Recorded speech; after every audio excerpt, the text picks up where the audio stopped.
Hello everyone, back in the late 90s and early noughties there was a performer known as Extreme Elvis, whose act had a very interesting tagline. Another great cultural icon from the late 90s and early noughties was the Swat series of games from Sierra. Swat 3 and 4 in particular were groundbreaking at the time for a number of reasons. They were the first FPS games that provided some sense of realism. The AI, for the time, was very much on point. Yes, it did stupid things now and again, and pathfinding could be a little borked, but overall it did what it was supposed to do when it was supposed to do it. The biggest way in which SWAT 3 and 4 led the field was the requirement to make arrests where possible. Let's face it, any fuckwit can blow a door from its hinges. Then from the relative safety of behind the door frame, saturate every corner of the room with overexcited squirts from his cock of death. However, it takes tactical superiority to overwhelm an enemy so thoroughly psychologically that he chooses to see being a prison cell cum slut as preferable to being shot full of holes. And that, ladies and gentlemen, was the central mechanic to SWAT 3 and 4, confusing and overpowering an enemy so completely that they dropped their weapon and surrendered. Killing was seen as the very last resort.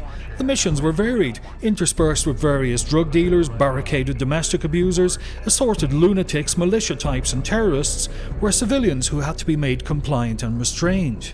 Sometimes those civilians were not the most compliant in their own rescue. In fact, they were generally as fucking senile and batshit insane as the perps you were trying to bring in. But that was all part of the fun. Now let me be clear that I'm not a nostalgic type. There's no time like the present. The here and now is always better than some half-remembered emotion. There were some great games in the past, but let's not kid ourselves here. When looked at now, most of them looked like a discourteous drunk had vomited into a box of Lego. Yes, some of them looked great for the time, some of them looked much better than others, but by today's standards, most games of yesteryear have aged in dog years, like Pamela Anderson. SWAT 4 is not such a game. It's definitely aged, but not as badly as most of its peers. With all that said, you can still imagine my guarded optimism on learning that a new SWAT-like game was in development, particularly after the festering disappointment that was Rainbow Six Siege, where they turned a once-beloved tactical shooter into a retarded deathmatch Twitch shooter. That new game is called Ready or Not. So is it the SWAT 4 of the 20s, or like most of you, just another disappointment to those that made it?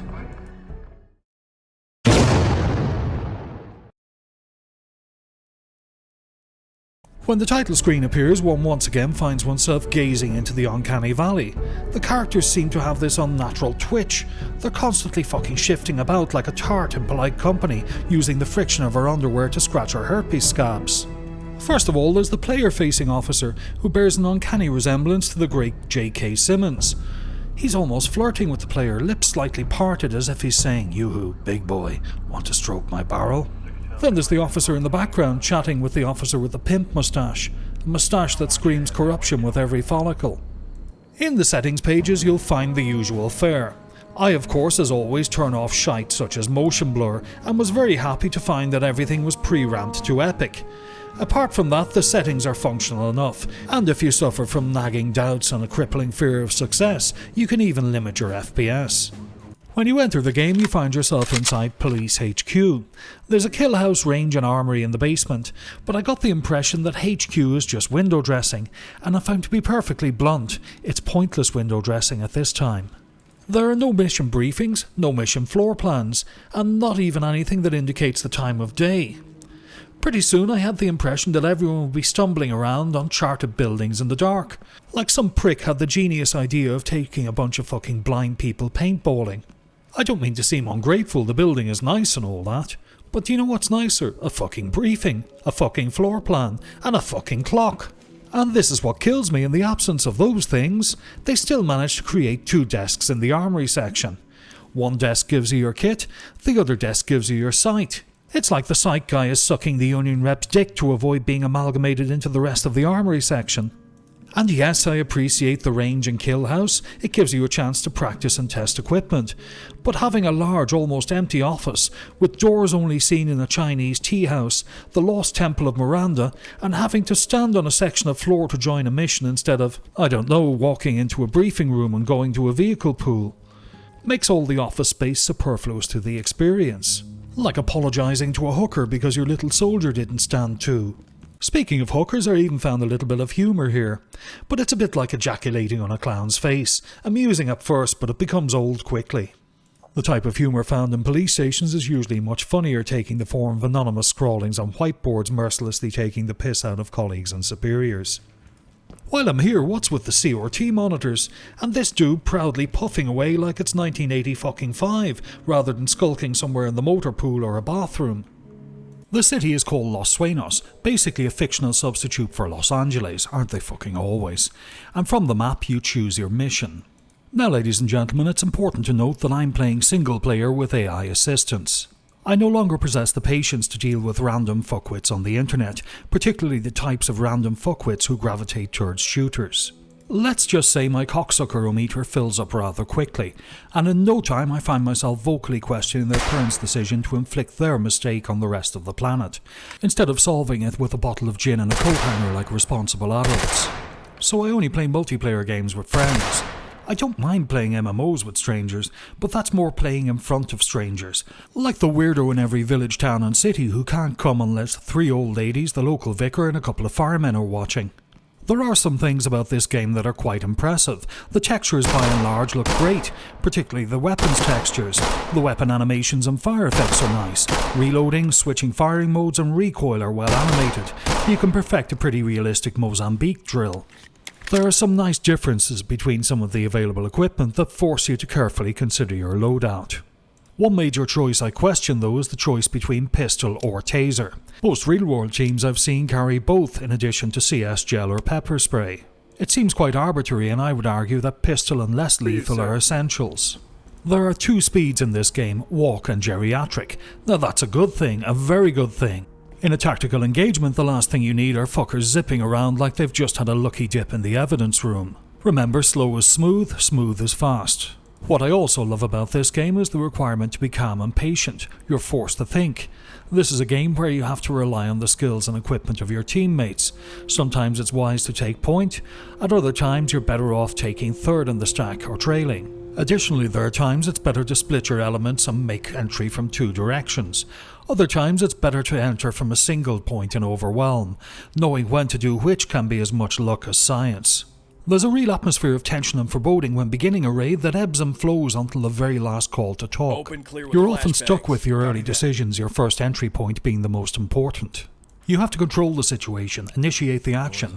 If you don't, everything from that point on will be a reaction. You'll be constantly behind the action like a pack of priests chasing a bolter bull. Tension and excitement follow a sinusoidal pattern, with reckless aggression being punished while methodical patience is rewarded. Now, before you all rush for the buy button, please allow me to take a very large shite on all the optimism I may have raised in the last couple of minutes of this video.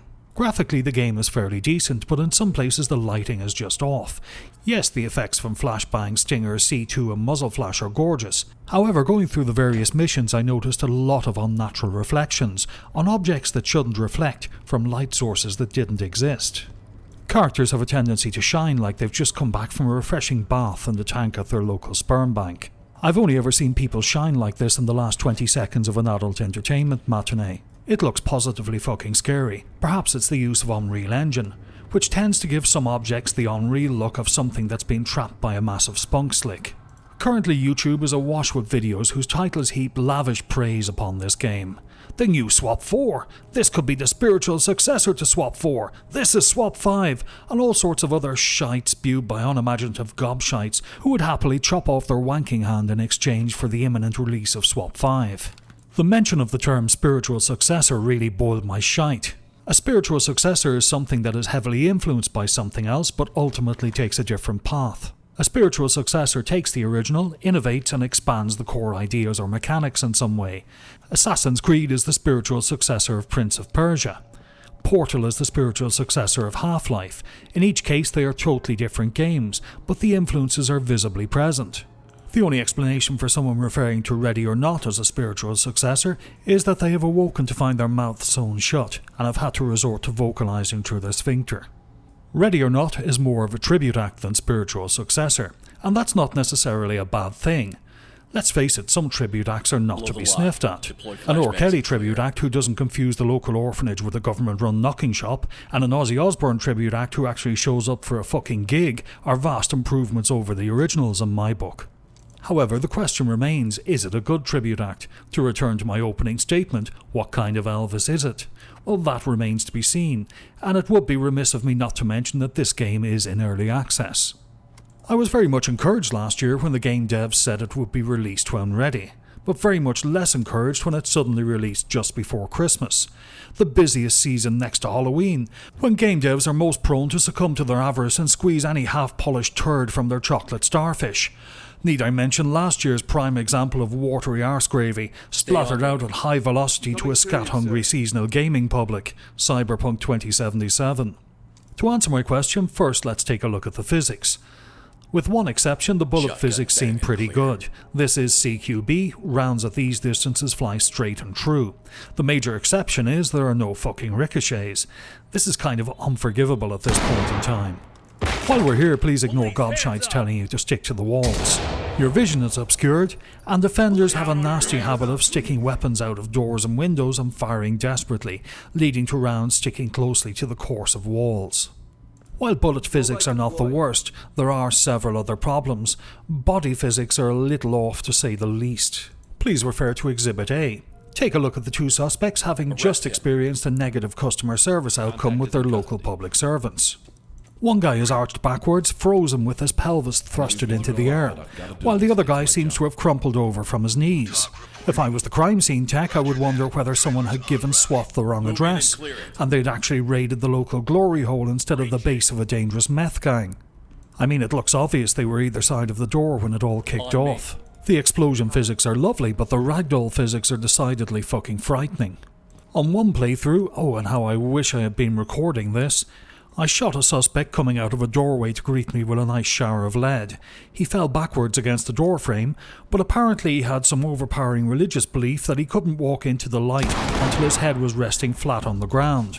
He proceeded to bash his head continuously against the doorframe for the entire duration of the mission, his head making a loud, rhythmic, eerie, hollow thump, like a metronome designed by a lunatic. Before this came out, I had just been playing the remaster of Resident Evil, and this experience made my little ring piece pucker more than anything I had seen there. The next dead man's click in this raid are the human models. Please allow me to present Exhibit 2. To set the scene, I had just methodically cleared the ground floor of the main house of the meth gang and was proceeding to the upstairs part. On the same mission, I cuffed the same fucking drug-addled hoe twice. My colleagues also shot her dead. On the same floor, on the same fucking house, on the same fucking mission. This seems just absurd. The duplication of models was perfectly acceptable in the early noughties when disk and hardware limitations affected the quantity and quality of models available. What's more annoying is, in missions in SWAT 4 there seemed to be a wider variety of models.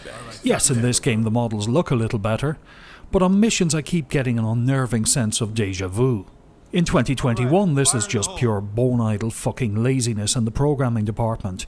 Unless I'm raiding an illegal cloning facility, I'm nervously looking over my shoulder at the other team members to see if that corrupt fucker with the tash is on the team and is snipping the zip ties for anyone who has been banging their forehead against his pot belly. Additionally, why am I calling in colleagues, suspects and civilians as deceased when I can see them moving and groaning in pain? Is there some subtext here I'm missing? Is one of my colleagues sticking a plastic bag over their head? Or are the medical trailers led by Dr. Harold fucking Shipman? In SWAT 4 I could report injured colleagues, suspects and civilians for EMTs to pick up. In this game life seems to be in some Schrodinger's cat-like state. They're either vertical or horizontal.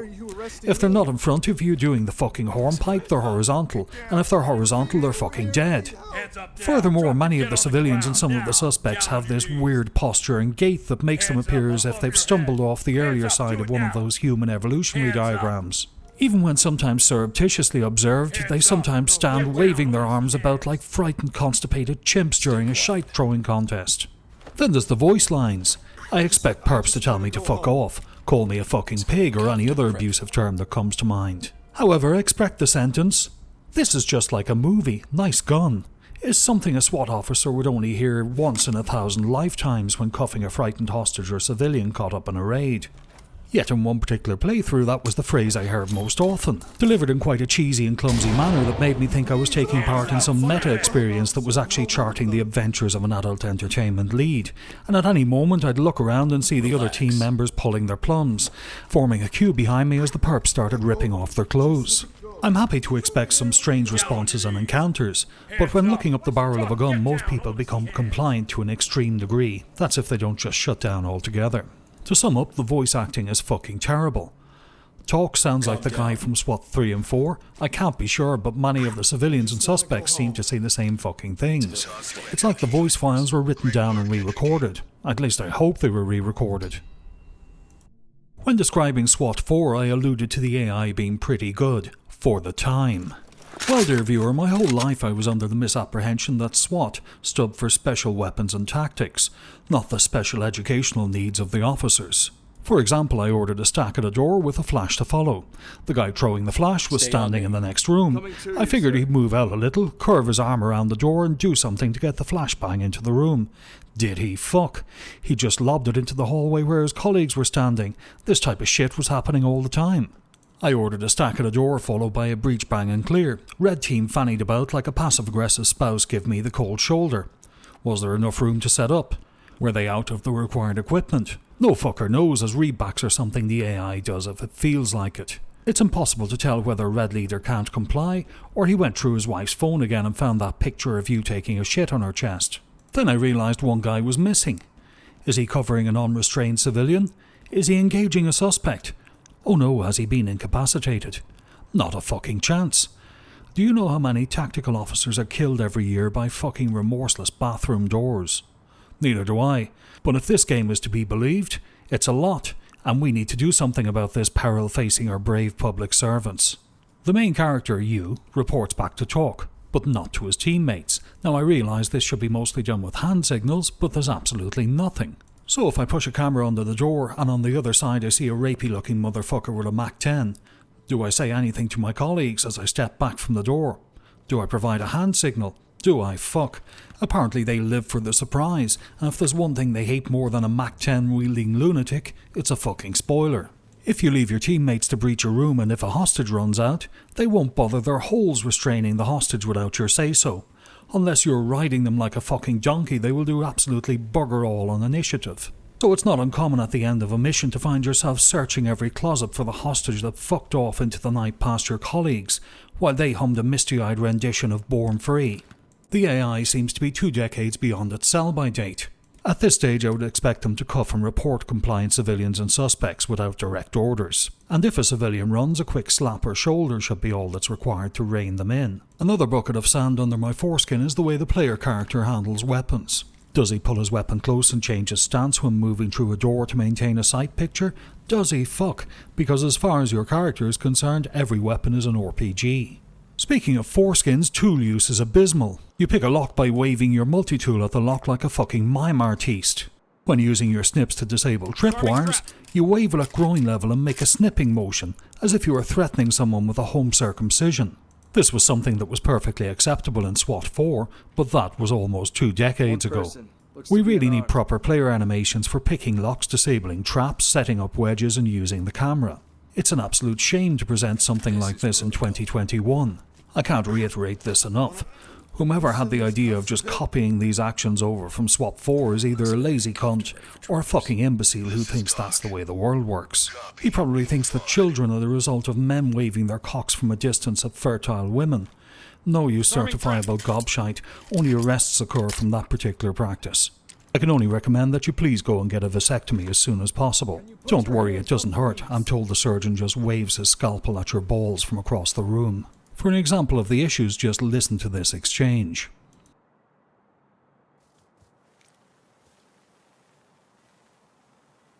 Drop your weapons. Fuck off, you pig. I don't know if you caught that, but it appears that everybody in the game, except for the player character, is endowed with the ability to see through walls.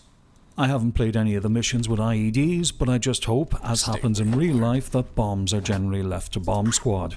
Because the very idea of just waving the magic multi-tool at a bomb and chanting abracadabra until it disarms just boils my shite. There is one nice improvement, that's the bagging of evidence rather than carrying it around like a pack mule as in the previous games. I always imagined the team leader in SWAT 4 had clown pockets as he gathered up 20 pistols, 4 shotguns and 15 Mac-10s on a high-stakes mission. I could never understand why the poor bastard wasn't clanking through the hallways like a dustbin full of pot lids. The evidence bag is a really cool touch. but they've managed to fuck up the animation. And it doesn't matter if it's a Derringer or a Barrett 50, it'll still fit in that 30cm by 30cm evidence bag. This is pretty basic stuff. I want to speak a little about the missions themselves. They are interesting. In the mode of the SWAT series, there are a variety of raids. Too few in my opinion, and most tactical interventions deal with small-scale high-risk arrests, domestic suspects, lone angry lunatics, fucked up criminal families, robberies gone tits up, basically any situation where Patrol Officer Jones is in danger of getting his bollocks shot off. The issue is that on some of the missions you're undermanned. On a mission like the Meth House complex, you would need at least 2 5-man entry teams. Another issue is mission planning. What's wrong with mission planning, Lauby, I hear you ask? Well, it's not fucking there. Here's the problem. Before the mission begins, I should be able to choose which team I am leading, and at least choose a path for the other team. I should have the choice at this planning stage to choose the general reaction to a threat. For example, a room full of hostages, no perceived suspect, then open, bang and clear.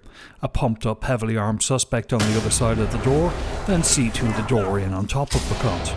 This is something that real-world teams would establish during training, depending on factors including local laws. In the absence of that training, allowing the player to set the rules of engagement for the team would reduce the reliance and hopefully the complexity of the AI. The team member helmet cam box control thingy was a fucking distraction in SWAT 4, and is an absolute abomination to present to players today. Mission planning, ROE and Go commands are perfectly workable solutions to this mess. This would allow for the element of surprise as both teams enter simultaneously, rather than the current half-hour solution of trying to blow my own fucking door off, while simultaneously trying to view my colleague's headcam to see if he's set up, or just pushing crayons down the muzzle of his M4. You've probably deduced that I hate this game. The thing is, I really like it. I see the potential. I love the gameplay and graphics. It captures the apprehension and mostly the mechanics of the genre, but it feels lazy. I really wanted this to be the Lord and Saviour of SWAT games, birthed to us on the eve of Christmas with a couple of donkeys looking on. But it appears the donkeys are actually running the project, and it seems they may be a little retarded.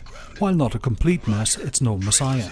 The issue is this spiritual successor idea is complete wankology. I've already explained why it can't be that, but it could have been SWAT 5. Obviously the mechanics in SWAT 4 were quite realistic and made for gameplay that kept you on the edge of your Dorito-encrusted seat. The innovations that should have taken place in Ready or Not were most importantly the AI, the quantity of characters, the action animations, picking locks and disarming traps without it looking like a fucking village hall magic act, and the voice acting. To make matters worse, the Void Interactive website is offering 2 flavours of this game. One standard version at early access discount of 36 shekels, that covers the game and beta access. Then there's the supporter edition at 108 shekels, which comes with all the above, plus an FBI hostage rescue team skin set, the soundtrack, and the first expansion free.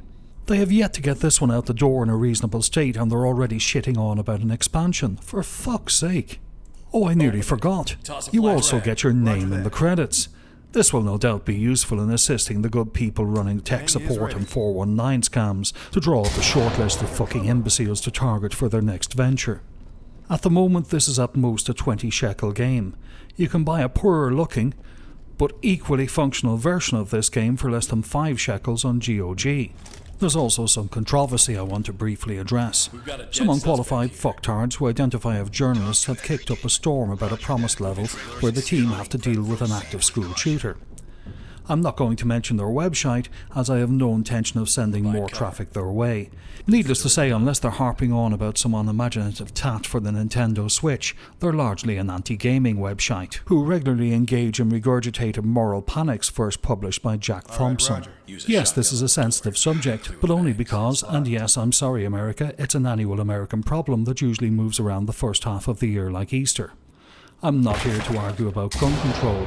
Maybe some kind of elevated privilege system would work, like pilots' licenses and ratings, or perhaps ownership and use may be limited to over 21s, like access to alcohol. I think some people are very responsible firearms owners, while there are others, mostly on the tactical set, I wouldn't trust with a fucking elastic band. I don't have the answers, and more importantly, I don't have to worry about the issue. But to rail against a game featuring this type of mission is disingenuous twaddle, to say the least. After all, this is something that US SWAT teams have more than a passing chance of facing. It's probably the most difficult situation, as there are adults and teenagers in the area, one or more of whom could be the active shooter or shooters. You'll notice they don't waste any column space about TV shows or movies covering this topic, but as soon as a game hints at it, all bets are off, usually with accusations of too soon or insensitive.